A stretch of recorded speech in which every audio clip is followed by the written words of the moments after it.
জহির, আমি তোমার পায়ে পড়ি, তুমি এমন কাজ কইরো না। প্রয়োজনে আমি আমার একটা কিডনি বিক্রি করে হলো আমি তোমার টাকা আইনা দিব। জহির, ফকিন্নির বাচ্চা। বাড়ি অনুষ্ঠান কই, লোকজন কই, কাজী কই, বিয়ে পড়াইবো কে? চিন্তা করিস না, বিয়ে হবে।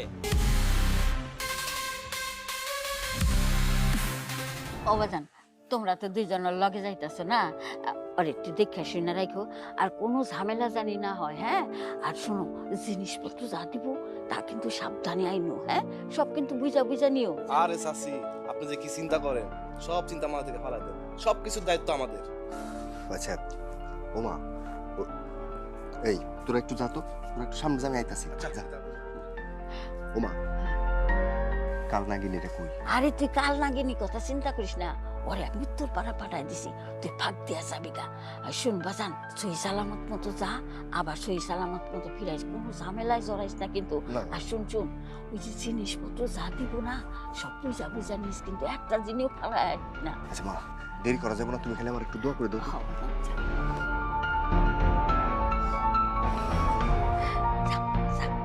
আল্লাহ ওই কো,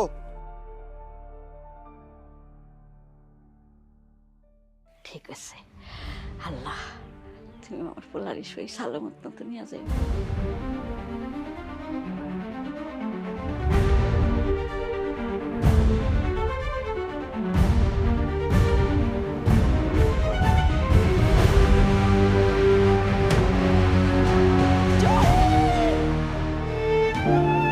আল্লাহ দোহাই লাগে, তুমি এমন কাজ করো না।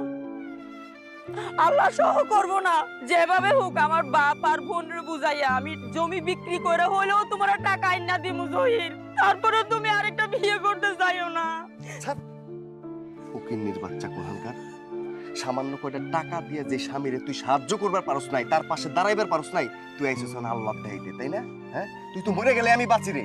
জহির, আমি তোমার পায়ে পড়ি, তুমি এমন কাজ কইরো না। প্রয়োজনে আমি আমার একটা কিডনি বিক্রি করে হলেও আমি তোমার টাকা আইনা দিব। জহির, ফকিন্নির বাচ্চা, ওই তোর কিডনি নেবু কেরারে? তোর আমি সাপ সাপ কই দিতাছি, আমি নতুন বউ নিয়ে বাড়িতে এসে তোর মুখ জানি আমি না দেখি, তাহলে কিন্তু খুব খারাপ হয়ে যাবো।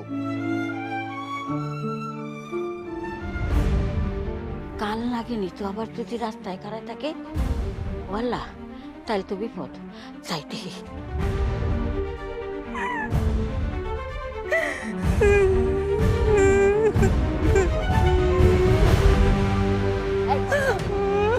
কাল লাগেনি।